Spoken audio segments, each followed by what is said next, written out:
Hey y'all, it's me, Alex. Today I'm doing a little video where I'm matching my eyeshadow and my makeup to something that I have knitted. I'm calling it my Palette and Purl. My Stitch and Slay, my makeup and make stuff. I literally do marketing and communications for a living. This is sad that I can't come up with a definitive name, especially since I came up with this idea like 2 years ago. I can't decide. I recently knitted a thing.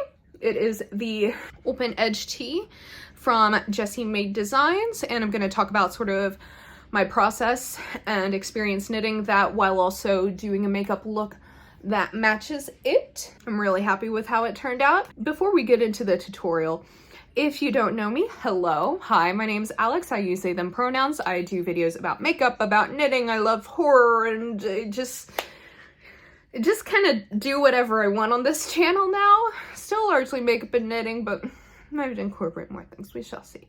Okay. And anyway, if you like that stuff, you should probably subscribe. If you're not sure if you like that stuff, well, just keep watching this video and you can decide. Okay, let's get into the tutorial. Okay, so let's start off by doing some brows because I feel like that sort of helps frame the eye look. I like freshly dyed my brows, so I'm just going to be using this NYX the brow glue on my eyebrows. And I just kind of use it to like slick it down because my brows are pretty thick. And I just like to, you know, make them all kind of go how I want to and stay there. And this is a really good product. It was like $8. I think I did a better job at dyeing this brow than this one. Oh well, who's gonna notice? All of y'all, since I just called it out. So next we shall go in with everyone's favorite makeup product, Mediocre Eye Primer. I mean, it's not bad. It's not bad. It's just not my favorite, which has been discontinued. I'm so sorry if y'all can hear the wind outside. I don't have a mic hooked up or anything. I'm kind of just filming when I want, and my weather app promised me that the wind would be done by today, but obviously not. If I waited to film until everything was quiet, you know, y'all wouldn't be getting any content. I mean, like, y'all didn't get content for like a while, and I'm still not consistent, but like, I like to put eye primer under my eyes too because I really like to blow out my eye looks. I just feel like that looks extra nice, and like, why would I cover up my eye bags with concealer when I could do it with like color and glitter and stuff? As I sort of noted in the introduction, or at least future Alex will, I'm going to be using the Lethal Cosmetics Nightflower palette because I feel like that looks really good with sort of the construction of this top and like the colors that I'm using, you know. So my thought, since this is a primarily berry purple top with a hint of blue, like that's a good palette for it. So I'm gonna start with this shade as my crease, and I'm gonna do a little cut crease type of situation. I haven't done a cut crease in a bit, but I feel like that'll be nice. And I'm using the Elfin J Kissa J3 brush. I truly wish that they had made these permanent because these are some really good brushes. The set was only like 10-15 bucks. I use like every single one of these on a pretty regular basis whenever I do my makeup. And like, the brushes are rainbow. What more could you want, truly? Like, I've had these literally ever since they came out, and they've held up so well. So I'm literally just blowing that up all the way almost to my brow bone because I like these things to be pretty intense, and well, I just really want to show off for my Bible study group today. Let me add a little bit more to the inner portion of the crease here, but I think that we've laid down a pretty darn good base there. And then I'm going to deepen that up with this purple here, the deep dark plummy one, and I'm using a smaller brush from the Melt and Beetlejuice collection. So I'm just starting that at the outer corner, and then I am working my way into the crease. This is more precise of a brush, but still pretty dense and fluffy, so it'll get all of the impact. And I want to take that all the way down because I'm going to do like obviously a full cut crease, so I want, you know, the shadow to show up pretty well there. I feel like the purples in this palette are really good quality. I really like the matte formula that Lethal has. This is my first ever Lethal Cosmetics purchase, and I think they did really well with it. They have that new like greeny one that I'm kind of interested in too, but that's like $50 some, so I mean, this one was too. I'm trying to be more stringent about my purchases, but that one was pretty cute. I feel like this provides a pretty good base. But just to be safe, I'm going to take the first brush that I use. I'm not going to take any extra product or anything on it. And I'm just going to blend that around the edges, just to get those two colors nice and together.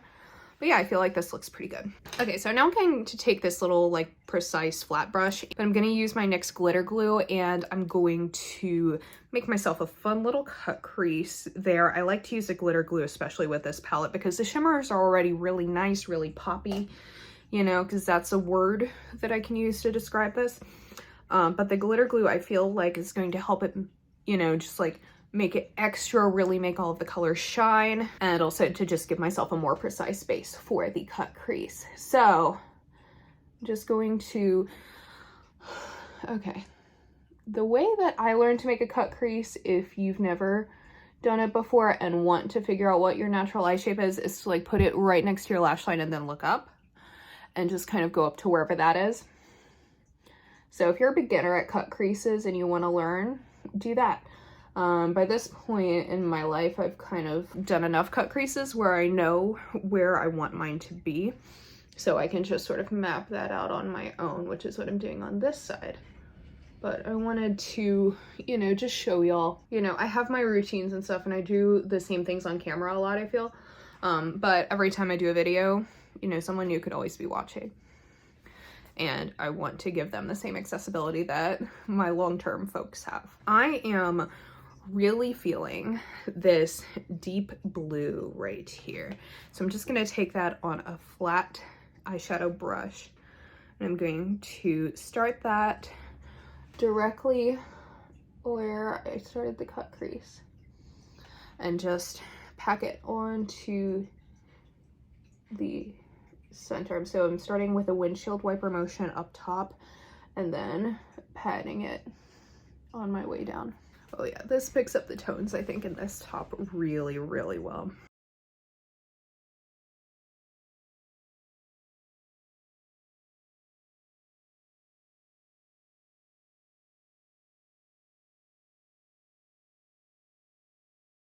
Okay, and it doesn't have to be super blended on the outer portion. We'll get back to that once we finish off the rest of the eye. And then for sort of like the inner half of my lid, I'm going to use the light blue shade. And I'm just using it on that same brush, like just like on the other side, because who really cares? Not me. I'm so chill. And I like to start it kind of overlapping the first blue a little bit too, because I feel like that helps it blend a little bit better. Just like that. Look at that. And then I'm going to take a little bit more of the first blue and just dab that lightly on top. Just make sure each eye looks pretty even, which I think that this does. That deep purple that we worked with before, and just tap it right where the blue meets the matte there on the outer corner. There we go, all nice and pretty blended there. Now let's make our way to the lower lash line. I'm pretty much gonna mimic what I did in my crease on my lower lash line. So I'm gonna start by taking this berry pink shade and lay that down sort of as the base there.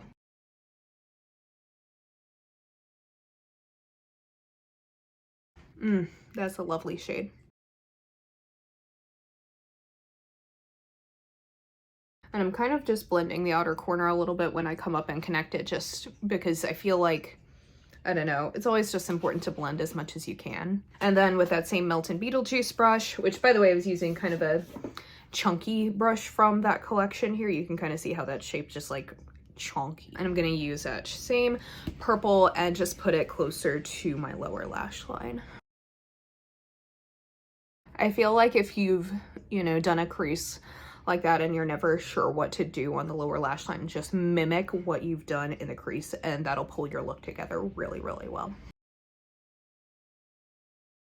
And once again, connect it with that outer corner there. And then finally for my inner corner highlight, since I do want to highlight some of like the lighter pinky tones in this yarn, I'm gonna use this Pinky Peach shade up here. Oh yeah, that ties everything together really, really well. Glue on top of this. This is one of my favorite shades in the palette because this is just like generally one of my favorite genres of like eyeshadow highlighter-y type shade, like a little pinky, like neutral pink but interesting. Yeah, I feel like that works really well. And also, like, if you're worried that you went a little too far with, you know, your crease shade a little too far up in your brow bone, I don't feel that way about this look. But if you do, use that white bone shade. I feel like that looks really nice, if that is something that you're feeling. Like I said, I'm personally not, but I love how that looks. Okay, so now that, like, I would say the official sort of like interesting part of this look is done, because I'm pretty much just using my standard tinted moisturizer, you know, standard face products, and a little bit of lip gloss, which I'll tell you all about once we actually get to that point. I would love to talk about my process when it came to making this top. So this top is the Open Edge Tee by Jessie Made Designs, and I have loved her designs for a very, very long time. I've sort of come to a place in my knitting where if I want to go for garments, I largely just choose plus size creators at this point, because like, this isn't me trying to be shady, but the times when I have used knitting patterns from like straight size designers who have like expanded their sizing, it fits, it goes on my body, and like it looks nice, like the garment itself looks nice, but it doesn't fit me well. And I like to have garments that fit me really well, and Jessie May is one of those designers that I always feel like when I make her stuff, it fits me really, really nicely. So I have since become a stan of hers. I have a few other patterns of hers that I'm working on right now, or I plan on working on. She goes up from like an extra small to a 5X, which I think is pretty standard sizing, and I made this in the extra large 1X size. And I feel like this fits me really, really well. The yarn I got is the Wonderland Yarns Cheshire Cat variegated sock in Charismatic Character. I used about a skein and a half of it, so I have a lot left over that I'm not sure what I want to do with it. I kind of joked with my knitting group that I might make one of my cats, you know, a matching little top, and I think that'll be pretty cute. I might also just like make it into a hat or something.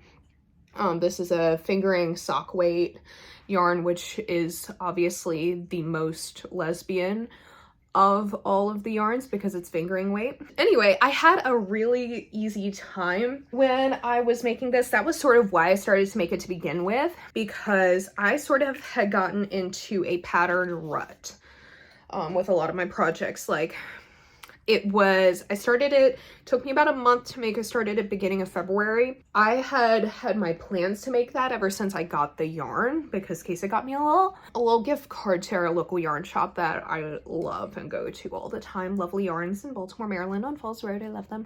If you're ever in Baltimore, go there. I was like trying not to cast on anything new, but honestly, like I had like a lot of big projects on my needles, and I hadn't finished anything since like the beginning of the year. And I like kind of kept running into hiccups with a lot of my different projects that was making me just like really disheartened. And I wanted something that I knew would be a pretty easy knit, but like a really, really satisfying knit. And that's definitely what this one was for me. I put that on my needles. It took me about 4 to 5 weeks to do, and I'm really, really happy with how it turned out. I feel like it fits me really nice. It fits my bust well, and I didn't have to like knit too long on the like body portion, because I always feel like when I make sweaters, even for like cropped versions, which this one definitely is, I always have to make it even longer because like I have big boobs and a long torso. But this one hits me really, really well. I didn't have to make it too much longer. And I really like the details. And this is what I really love about Jessie May. So her designs are usually like bottom up, which is nice for me because that's always the part I get stuck on in garments, is knitting the like body part, because I get really bored and it's not super satisfying to me. I love doing sleeves. I don't get stuck on Sleeve Island. I love doing a raglan, but just like the body part, it's like endless stockinette and I can't handle it. But what I love about hers is that when I make her patterns, that part usually seems to go pretty quickly. She also has like a lot of little details to her designs that make me really, really happy. I feel like her designs like are definitely more on like the, I don't want to say simple because that's not it, but like on the universal, like you can kind of make them into whatever you want. If you want it to be like really soft and really cute and, you know, like some nice pastel colors that'll look really good. If you want to make it like bright and colorful, like I kind of like how I sort of love to knit, you can do that too and it'll look really nice. You can make it goth. I would love to just like knit one of her designs in like a fingering weight black yarn, because I realize I need a lot more fingering weight black garments from my own hand knits, because I do enjoy wearing a lot of black. I might make this in black actually. That would be pretty cute. I feel like a lot of her garments lend themselves to being able to sort of do whatever you want and have it look really nice. She does have some with like ruffles and really feminine details, which is not quite what I enjoy. I love that on other people, not on myself. And so you can also kind of make it a little bit more androgynous, which is sort of how I like it. And yeah, she has a lot of little details on this. So I love a V-neck on myself now that I'm basically done with my face. Let me kind of show this a little bit. So it has a V-neck, which was really fun and really satisfying to make. So basically you do, I'm not gonna like give away the whole pattern, but you do just like a lot of yarn overs at the neck edge, and then the sleeve detail, but along the hems there's like some dropped yarn overs. And I just really love those sort of details because they're not hard to do, but like I feel like it elevates it from just like a plain t-shirt pattern into something that's like really nice. And I feel like there's a lot of thought put into it, even if it's not super difficult, because some of the patterns that I'm working on right now, I'm making a shawlography. I'm almost finished with it, but there's a lot of little details and they're all really hard. And I've been struggling a lot. It's gonna be fantastic, but it's definitely a lot to do. But yeah, I really, really like how this turned out. I'm very happy with the colors because I've been wanting to make more purple things, because purple is my favorite color, but I don't have a whole lot of it in my wardrobe. So I think that this is a really good place to sort of go with that. So anticipate a lot more purple knits from me this year too. I want more purple and black in my wardrobe. I already wear a lot of black, but purple is definitely missing. So yeah, this was really good. I 10 out of 10 recommend any sort of Jessie made pattern, because this was very easy, but like so satisfying, because I didn't want to just like whip out a hat for the sake of getting something done. That wasn't what I was craving. I was craving a big garment that I could like wear to work, because I've worn this to work twice already. And I love it. So lip gloss time. Let me find the one that I'm looking for. Okay, so for my lip gloss, I'm actually going with one that's been discontinued because the brand doesn't exist anymore, but it's from Fluid Beauty. I freaking love these lip glosses and I wish I had picked up more before they had gone out of business, but it slipped my mind and I'm not buying as much makeup as I used to. But this is in the shade Spectrum, which is just a glittery gloss with like purple glitter in it. And I feel like this will tie it all together really, really well.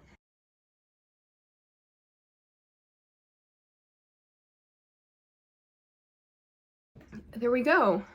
And that's a finished look. Okay, I hope you like these style of videos because I plan on doing a whole bunch of them. Yeah, I had a really good time talking about my knitting, doing some makeup to match my knitting. If you like these sorts of videos, let me know. If you like knitting or if you like makeup or you like both, you should probably subscribe. And you like me, well, that's an extra compliment and you should subscribe. Anyway, so that's it for this video. Thank you so much for watching. Thumbs up, like, subscribe, all of that good stuff. I've said that before already, but anyway, I hope y'all have a wonderful day. Bye!